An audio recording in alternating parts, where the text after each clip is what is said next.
সমস্ত ষড়যন্ত্র মোকাবেলা করে 1975-এর 7ই নভেম্বর স্বাধীনতার ঘোষকের নেতৃত্বে সেনাবাহিনী ঐক্যবদ্ধভাবে ঘুরে দাঁড়িয়েছিল।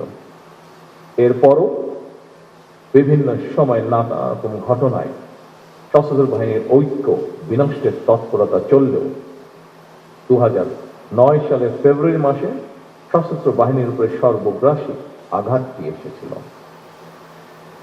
সেই আঘাতটির ফলে বাংলাদেশে কি ঘটেছিল সেটি এখানে উপস্থিত আমাদের সকলের জানা।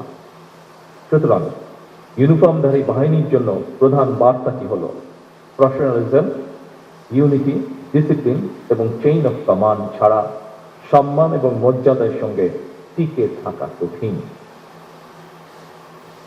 সুতরাং শুধু অতীত চর্চা নয়, বরং অতীত থেকে শিক্ষা নিয়ে ফ্যাসিবাদ মুক্ত বাংলাদেশে বর্তমানে প্রতিটি রাষ্ট্র এবং সাংবিধানিক প্রতিষ্ঠানের সামনে স্বমহিমায় নিজেদেরকে প্রতিষ্ঠিত করার সুযোগ সৃষ্টি হয়েছে।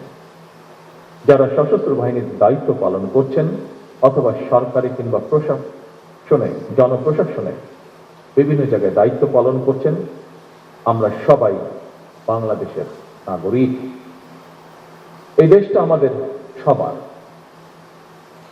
আমরা দেশে কিংবা বিদেশে যেখানেই যে দায়িত্বই পালন করি না কেন, সেই দায়িত্বটি যথাযথভাবে পালন করাই হোক আজকে এই দিনে আমাদের অঙ্গীকার।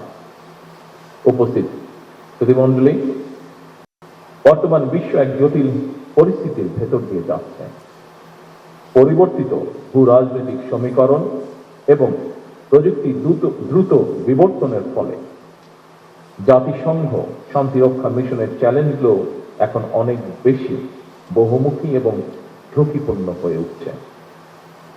প্রথাগত যুদ্ধের পাশাপাশি এখন সাইবার যুদ্ধ, কৃত্রিম বুদ্ধিমত্তার অপব্যবহার, মিডিয়া অপপ্রচার এবং জলবায়ু পরিবর্তনের ফলে সৃষ্ট নিরাপত্তা সংকট বিশ্ব শান্তির নতুন অন্তরায়।